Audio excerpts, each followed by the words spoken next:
இன்னைக்கு நாம ஒரு நவீன அறிவியல் கதைய வச்சு நம்மளோட ஒரு பழங்கால ஞானத்தை ரொம்ப எளிமையா புரிஞ்சுக்க போறோம். வாங்க உள்ள போகலாம். சரி, நம்ம கதை எங்கிருந்து தொடங்குதுன்னா, அறிவியல்ல உச்சத்துல இருக்கிற ஒரு விஞ்ஞானி அவரோட வாழ்க்கையில ஒரு பெரிய சவாலை சந்திக்கிறாரு. அங்கிருந்து தான் நம்ம கதை ஆரம்பிக்குது.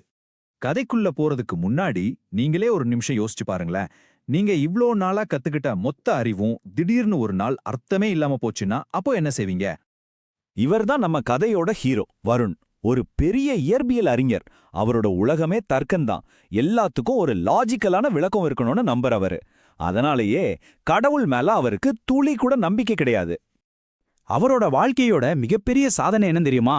காலத்துல பயணிக்கிற ஒரு இயந்திரம். ஆனா அவர் அதை எதுக்காக கண்டுபிடிச்சாருங்கிறதுக்கு பின்னாடி ஒரு உருக்கமான காரணம் இருக்கு. இறந்து போன அவரோட அப்பா அம்மாவை ஒரே ஒரு தடவை பாத்துறணும், அதுதான் அவரோட ஆசை. ஆனா அவர் நினைச்ச மாதிரி நடக்கல. திடீர்னு அந்த இயந்திரத்துல ஒரு பெரிய கோளாறு ஏற்பட்டு வருண் எங்கேயோ ஒரு எல்லையே இல்லாத வெறுமையான இடத்துல தூக்கி வீசப்படுறாரு. சுத்தி முத்தி பார்த்தா வெறும் இருட்டு மட்டும்தான் அவருக்கு துணை. அந்த இடத்துல அவர் படிச்ச இயற்பியல் விதிகள், அவரோட அறிவு எதுவுமே வேலை செய்யல. மொத்தமா நம்பிக்கையே இழந்துட்டாரு. இத்தனை நாள் தான் நம்பின எல்லாமே அர்த்தமில்லாம போன மாதிரி ஒரு நிலைமை. இப்போதான் நம்ம கதையில ஒரு முக்கியமான திருப்பம் வருது.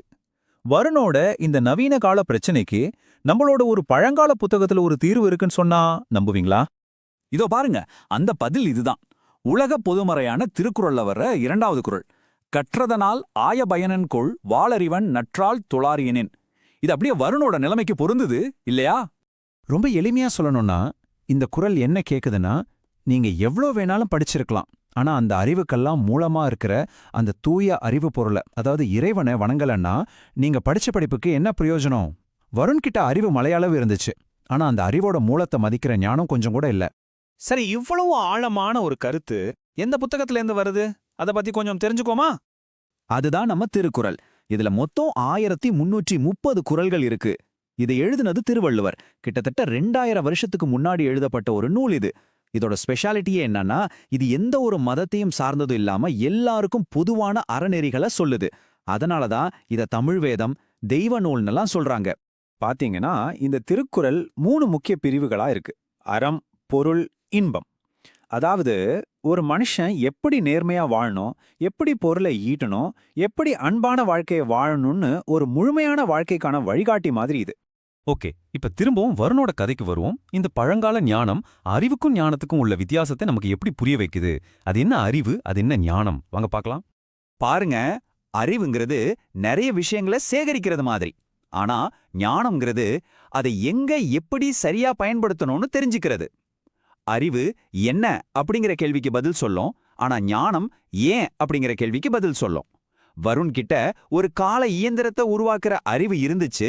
ஆனா அந்த அறிவுக்கு ஒரு எல்லை இருக்குன்னு புரிஞ்சுக்கிற ஞானம் இல்லாம போச்சு.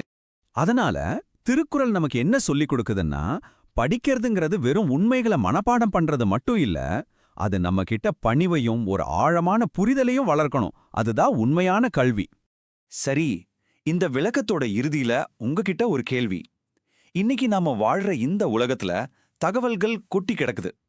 இப்படிப்பட்ட சூழ்நிலையில நீங்க கத்துக்கிற விஷயத்தோட உண்மையான பயன் என்னன்னு என்னைக்காவது யோசிச்சிருக்கீங்களா?